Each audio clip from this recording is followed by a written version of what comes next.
Bonjour à tous, on se retrouve tous ensemble pour parler du film qu'on a regardé ce matin, Ondine, de Christian Petzold.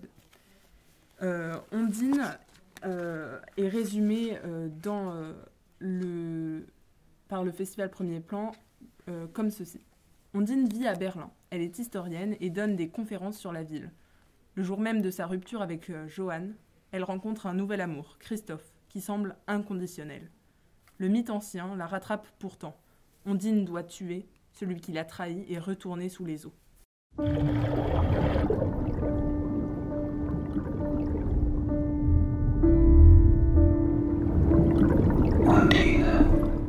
Avec ce résumé, on voit que ça annonce un film fort, avec des émotions.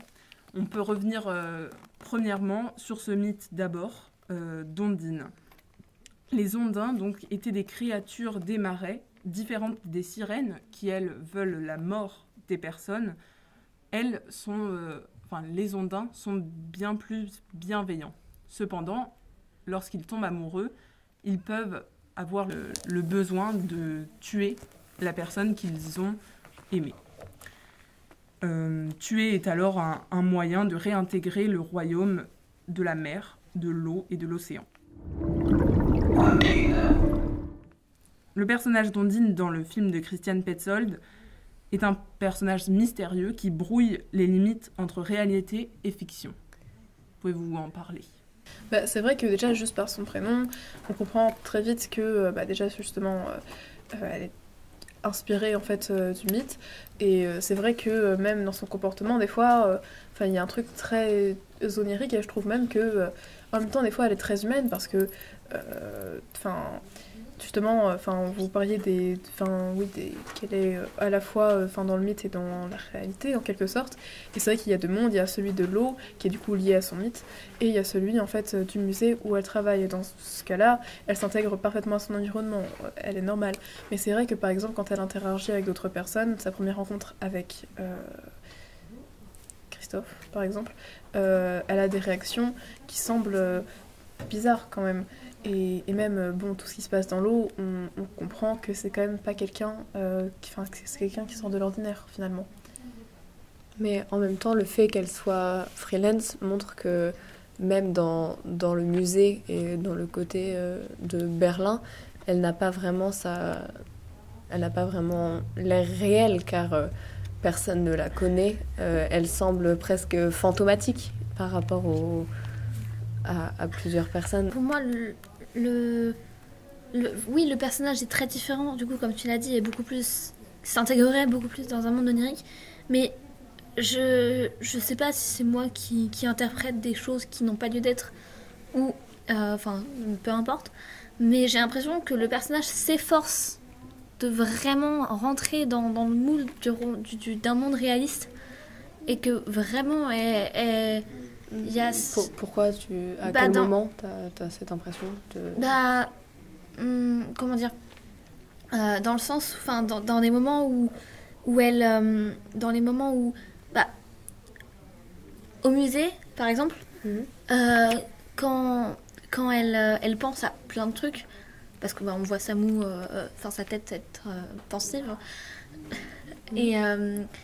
et qu'elle vraiment après c'est son métier, tu vois, mais je l'ai plus perçue comme elle essaye de s'intégrer, ou alors mais elle essaye de s'intégrer, elle est intégrée, elle a un métier et elle fait sa conférence. Oui, non, mais et c'est vrai qu'elle pense à d'autres choses, parce que là au musée, c'est la scène où elle demande où on est, et quand on lui montre un peu avant le aussi, bâtiment, elle repense à Johann qui attend au café, mais je pense que c'est pas une question d'intégration.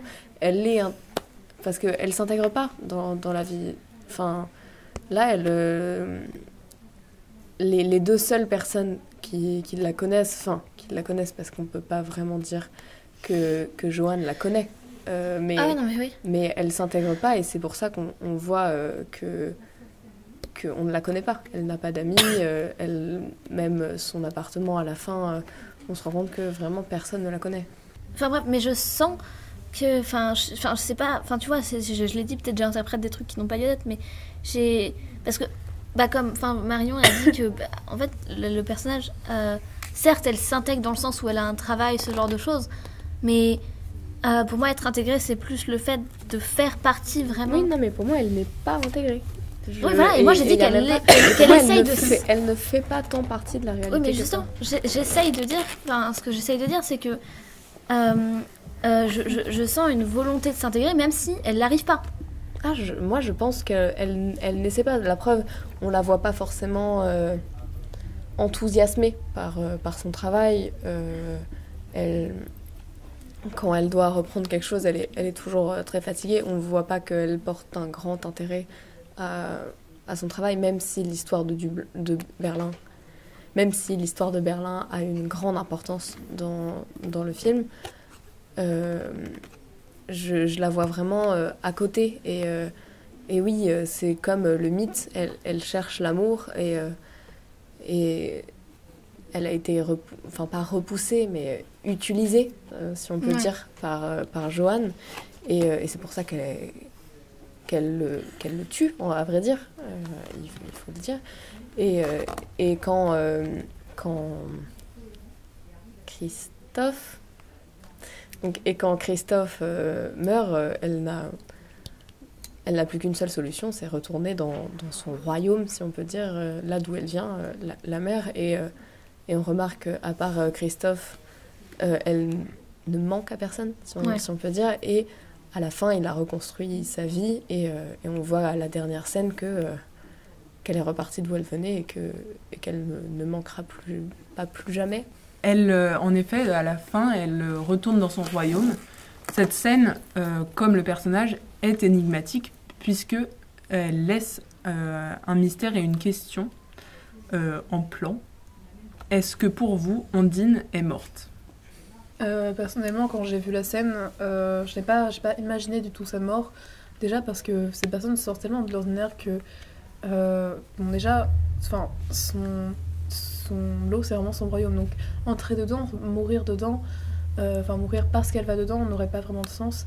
Et justement, je pense qu'elle correspond au mythe et que c'est vraiment quelqu'un qui, alors pas forcément des pouvoirs, hein, mais on ne sait pas où elle est, mais elle a quelque chose de surnaturel, forcément. Je pense qu'il y a vraiment deux points de vue, et c'est comme le point de vue de voir si elle est réelle ou pas, et si elle ne fait partie que du mythe, ou si elle fait partie de la société, plutôt que réelle ou pas. Et je pense que pour des personnes qui ont plus perçu ça comme un mythe, comme Marion, ils vont plus penser qu'elle va dans l'océan et qu'elle retrouve son royaume, dans le lac en vrai, mais dans le et donc mythe, pour vous, elle est morte. Mais j'ai quand même, je suis pas tranchée sur cet avis, parce que j'ai pas encore, peut-être qu'après l'interview qu'il va nous donner tout à l'heure, j'aurai peut-être plus d'informations ou d'idées, mais j'arrive pas à bien cerner si elle est morte ou pas, si elle appartient. La vraie question est toujours si elle appartient ou pas à la société, ou si elle représente un fantôme, on ne sait pas vraiment. Et surtout que du coup, un argument pour sa mort, ça serait que, par exemple, la scène où on voit du coup Christophe plonger, semblait la voir, la toucher même, et ensuite remonter, et lorsqu'il voit les caméras de surveillance, pas les caméras de surveillance, les caméras qui sont accrochées à lui, du coup, pendant ce temps-là, et en fait, on voit qu'il n'y a rien, et du coup, on pourrait penser que c'est une sorte d'hallucination, en fait, qu'il a. Or, moi, encore une fois, je pense que c'est rattaché au mythe, et le fait que les Ondins en fait n'ont pas d'âme en fait en quelque sorte, et du coup leur existence est vraiment faite grâce aux humains, et du coup peut-être que l'existence de Ondine n'est faite que par un être qui est aimé, et du coup lorsqu'il refait sa vie, je pense que quand elle va dans le lac, peut-être qu'elle disparaît en quelque sorte, et que c'est que lorsqu'elle a un contact avec un être qui l'aime que en fait elle réapparaît et qu'elle réexiste. Et du coup, que la scène de fin où il reva vers sa nouvelle compagne montre vraiment la fin d'Ondine et sa mort, que ce soit dans le plan mythologique ou... Ondine, donc personnage féminin très fort, est aimée par deux hommes. dans sa vie, en tout cas, 2 hommes qui nous sont montrés à l'écran. Ces 2 hommes l'aiment de façon totalement différente et nous montrent peut-être deux types d'hommes, 2 types d'amour. Est-ce que vous pourriez en parler ? Je pense que Christian Petzold, à travers ces 2 amours, dénonce plusieurs choses du monde et de la société dans laquelle on vit actuellement. À travers Johan, il montre ce désir le fait plutôt qu'on a comme il disait, avec les applications de rencontres, à rencontrer des gens, pas à la chaîne, mais de façon extrême, compulsive et massive. On peut très facilement rencontrer des gens.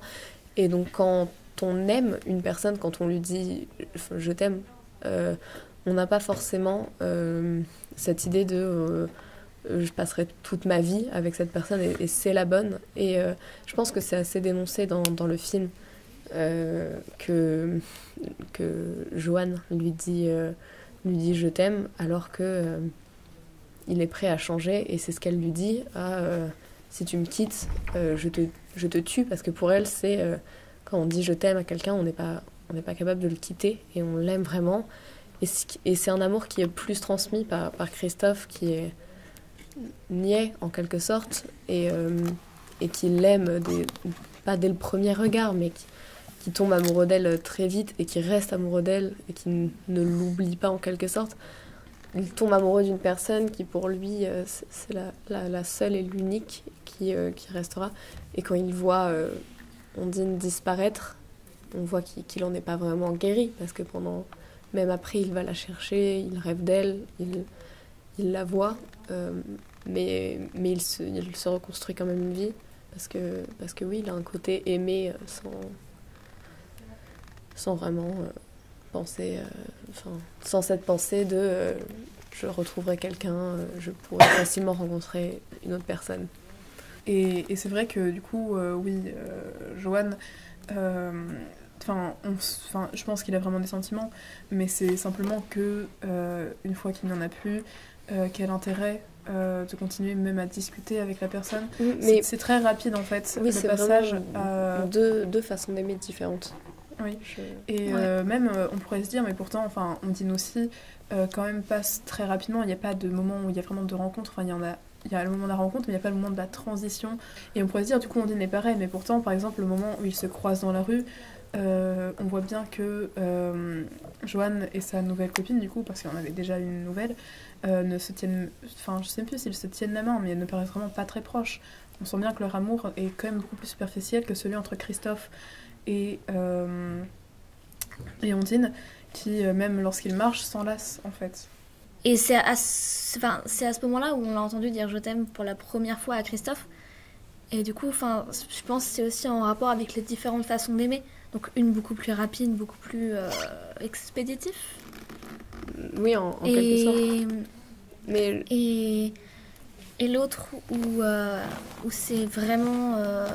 où c'est un amour plus profond et moins superficiel, du coup, comme tu le disais. Pour Christophe, comme pour Ondine, aimer une personne, c'est un sentiment... on ne peut pas arrêter. Voilà, c'est ça. Mais du coup, c'était pas le bon mot, mais c'était pas une question de longueur, ce que je disais. On peut peut-être parler de la remarque de Christian Petzold qui nous dit donc sur les applications de rencontres qui poussent à penser à quelqu'un de mieux, de systématiquement, lorsqu'on rencontre quelqu'un, se dire peut-être qu'il y a mieux, et donc de ne jamais profiter de l'instant présent, de la personne avec qui on est, mais d'être tout le temps dans la peur de manquer quelque chose de mieux, l'idéal, le parfait qui en fait n'existe pas, on le sait.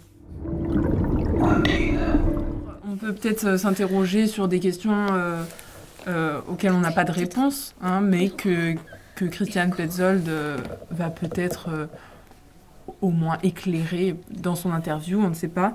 Une créature extrêmement intéressante, récurrente, et elle aussi mystérieuse, c'est le silure.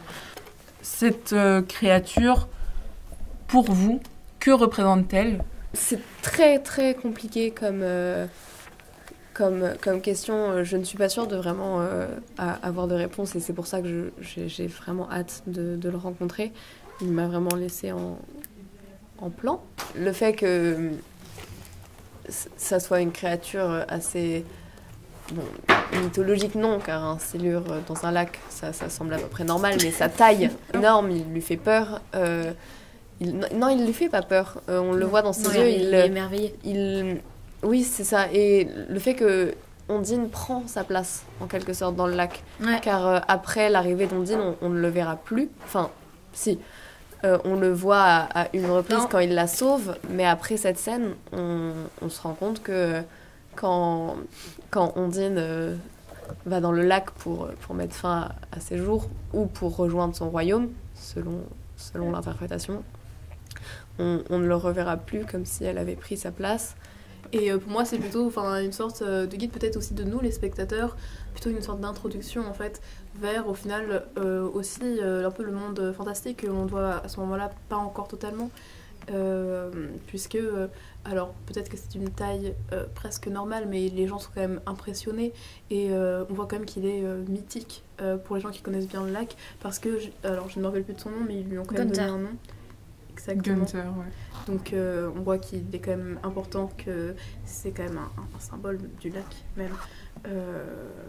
Peut-être que c'est même un symbole des marais finalement en fait du royaume. Et du coup peut-être que c'est une introduction du royaume. Je pense que pour moi, le Silure n'a vraiment... on n'a pas beaucoup parlé des fantômes, alors que ça a une place assez importante dans les films de Christian Petzold.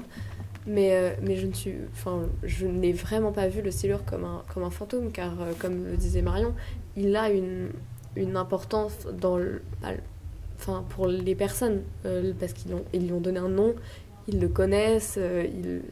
Oui, mais personne ne l'a jamais vu. Oui, mais c'est pas... Donc c'est plus un côté mythique, parce que je vais les appeler les fantômes de Christian Petzold, de Madame Veil, on ne sait pas trop... sont plutôt comme Ondine, qui est dans la société, mais que personne ne connaît. Quand Christophe veut la chercher, il pose la question à tant de gens s'ils la connaissent, et on remarque qu'elle n'a pas laissé d'empreinte. Voilà, c'est ce côté empreinte à la société, de est-ce qu'on laisse quelque chose si on meurt, qu'est-ce qu'on se souviendra de nous. Ondine a évidemment un côté très fantomatique, puisque du coup, effectivement, elle ne laisse pas de place dans la société, et aussi parce que on parle de fantômes, donc encore une fois, c'est dans beaucoup de cultures une personne qui a en quelque sorte qui est mal morte. Et elle revient nous hanter, en fait, justement, peut-être aussi parce qu'elle a été oubliée, parce que les gens ne gardent pas sa mémoire. Parce que pour moi, la question de la mémoire est reliée aux fantômes. Oui. Et effectivement, c'est peut-être aussi pour ça que les Ondins ne vivent en quelque sorte que grâce aux humains, et c'est peut-être aussi pour ça qu'elle réapparaît que lorsque quelqu'un en fait d'aimer, lorsque Christophe vient la voir, afin qu'on garde le souvenir en fait d'elle, et que c'est peut-être pour ça que c'est un fantôme. Et elle revient nous hanter, en fait, justement, peut-être aussi parce qu'elle a été oubliée, parce que les gens ne gardent pas sa mémoire. Parce que pour moi, la question de la mémoire est reliée aux fantômes. Oui. Et effectivement, c'est peut-être aussi pour ça que les Ondins ne vivent en quelque sorte que grâce aux humains, et c'est peut-être aussi pour ça qu'elle réapparaît que lorsque quelqu'un en fait d'aimer, lorsque Christophe vient la voir, afin qu'on garde le souvenir en fait d'elle, et que c'est peut-être pour ça que c'est un fantôme. On peut aussi parler de fantôme parce que du coup il faut quand même en parler de la ville de Berlin. On parle aussi c'est du coup que lorsqu'on est dans le musée, dans le monde en fait de la RDA aussi, de la reconstruction de nouveaux bâtiments. Du coup, en fait, il y a aussi la question du souvenir des fantômes du coup, de la division de Berlin, etc., etc. Oui, des fantômes et de l'oubli, en quelque sorte, du passé. Il tient vraiment à un message qu'il a montré dans Phénix, notamment, d'assumer l'histoire et de pas oublier les choses terribles qu'on a fait dans le passé, et de montrer, on voit ça notamment avec le musée, le château, pardon, qu'elle expliquait dans ce château, on a fait des choses horribles, et pour oublier ça, on l'a rasé et on l'a reconstruit un peu plus loin, comme pour dire on n'a jamais rien fait. Et je pense qu'il y a un côté... il y a un fort message porté sur le non-oubli. La mémoire. La mémoire. Ouais. Ça sonne très bien. Beaucoup mieux. Très bien. Pour clore ce débat, nous reviendrons peut-être après l'interview de Christiane Petzold, peut-être plus éclairée sur son film, sur ses films, qui nous laissent plein d'émotions, avec des questions pas forcément répondues, mais une réflexion et des interrogations très intéressantes qui nous font réfléchir donc sur la vie. Voilà. Merci beaucoup Marion, merci Alice, merci Charlie. Nous nous retrouverons peut-être dans de nouveaux épisodes. Merci. Merci.